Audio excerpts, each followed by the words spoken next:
धर्मक्षेत्रे कुरुक्षेत्रे महाकाव्य मदन मोहन तरुण के द्वारा रचित एवं उन्हीं के द्वारा पठित। भाग 34। यक्ष ने पूछा,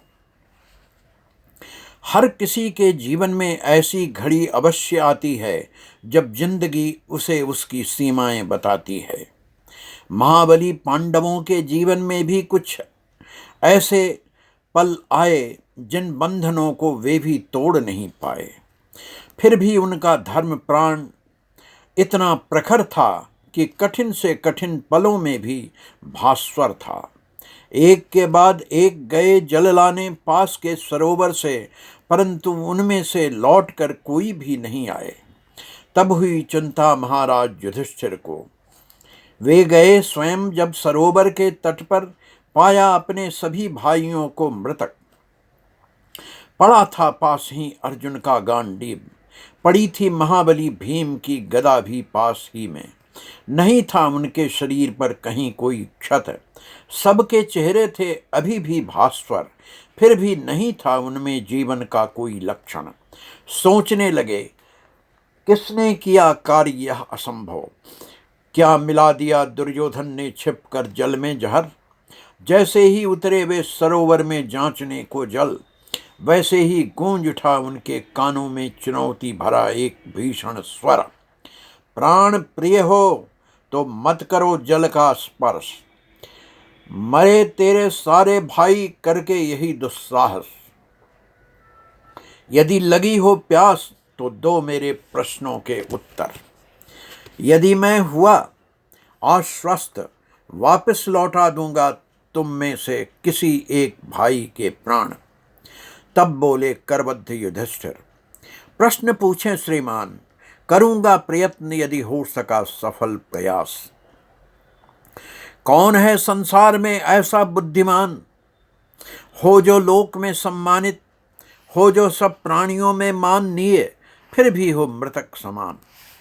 जो नहीं करता पोषण अतिथियों का, कुटुंबियों का, पितरों का, देवताओं का, आत्मा का, वह है जीवित होते हुए भी मृतक के समान। पृथ्वी से भारी क्या है, आकाश से ऊंचा क्या है? क्या है वायु से भी तेज, क्या है संख्या में सबसे विशाल? माता का गौरव है पृथ्वी से भी भारी, पिता है आकाश से भी ऊंचा। मन की गति तीव्र है वायु से भी, चिंता की संख्या है सबसे अपार। समस्त प्राणियों का अतिथि कौन है? सनातन धर्म क्या है? क्या है अमृत? क्या है यह जगत? अग्नि अतिथि है समस्त प्राणियों का। नित्य का कर्म जो प्रतिचालित करता है न्यायपूर्वक हमारा जीवन, वही है सनातन धर्म। गो दुग्ध है अमृत समान, वायुमंडल है जगत। किस वस्तु से आवृत है यह जगत? नहीं होता यह व्यक्त किन कारणों से? मनुष्य क्यों त्याग देते हैं मित्र को? स्वर्ग में जा नहीं पाता क्यों कोई? अज्ञान से आवृत है यह जगत। उतना ही यह हमें दिखाई देता है जितना हम जानते हैं इसे, शेष यह आवृत है तमोगुण से। लोभ से छोड़ देते हैं लोग विश्वसनीय मित्र को भी। सांसारिक आसक्ति नहीं जाने देती प्राणी को स्वर्ग भी। परदेश के यात्री का मित्र कौन है? कौन है गृह स्वामी का मित्र? रोगी का मित्र कौन है? कौन है मरणासन्न का मित्र? साथ में यात्रा करने वाले हैं प्रवासी के मित्र। गृहवासी का मित्र है पत्नी, रोगी का मित्र है वैद्य। मृत्यु सन्निकट है जिनका, दान या परोपकार ही मित्र है उनका। वह कौन है जो मृत है जीवन रहते हुए भी? वह कौन सा राष्ट्र है जो है मृत? जो दरिद्र है वह मृतक के समान है। जिस राज्य का कोई राजा न हो वह राष्ट्र है मृतक। तप क्या है? दम किसे कहते हैं? क्षमा क्या है? किसे कहते हैं लज्जा? अपने धर्म में तत्पर रहना ही धर्म है। मन को वश में रखना ही दम है। सर्दी गर्मी तथा विभिन्न प्रकार के द्वंद्वों में अविचल रहना ही क्षमा है। तथा दूर रहना न करने योग्य कामों से है लज्जा। सुखी कौन है, मार्ग क्या है, सबसे बड़ा आश्चर्य क्या है, वार्ता क्या है। जिस पर ऋण नहीं है वह सुखी है। जिस मार्ग से महापुरुष जाते हैं वही मार्ग है, क्योंकि संसार में अनेक पंथ हैं, अनेक तर्क हैं, ऋषि भी हैं अनेक। इनमें संभव नहीं तय करना कौन सा मार्ग सही है, कौन सा गलत। अतः जिस मार्ग का अनुसरण महासरण पुरुष करते हैं वही है मार्ग। हम प्रतिक्षण देख रहे हैं कि मर रहे हैं लोग, फिर भी हमारी भी मृत्यु हो सकती है, नहीं मानते लोग। यही सबसे बड़ा आश्चर्य है। जो वार्ता निरंतर चल रही है वह है सूर्य की अग्नि, मोह की कड़ाह, गुजरते ऋतुओं के घी में मृत्यु का, जीवन को निरंतर तलते रहना। सुनकर प्रसन्न हो यक्ष ने कहा, मैं प्रसन्न हूं तुम पर युधिष्ठिर। तुमने दिए हैं मेरे सारे प्रश्नों के संतोषप्रद उत्तर।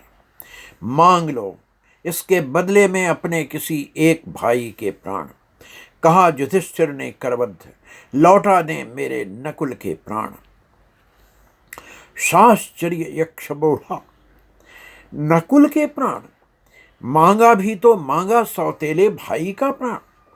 नहीं मांगा महाबली भीम को, नहीं मांगा अजय अर्जुन को, क्यों?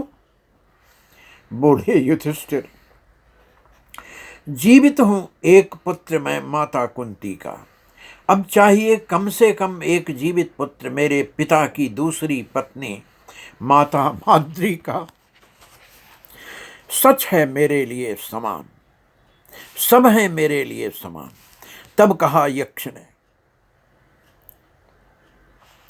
युधिष्ठिर सच में हो तुम मेरे पुत्र, मैं हूं धर्मराज।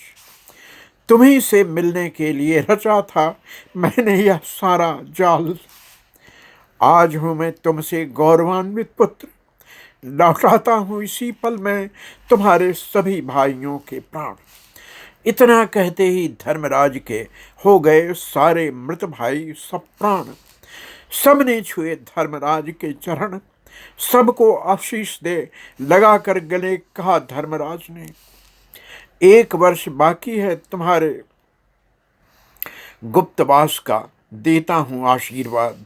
नहीं इस बीच तुम लोगों को सकेगा कोई पहचान। कहकर लौट गए साहलाद धर्मराज।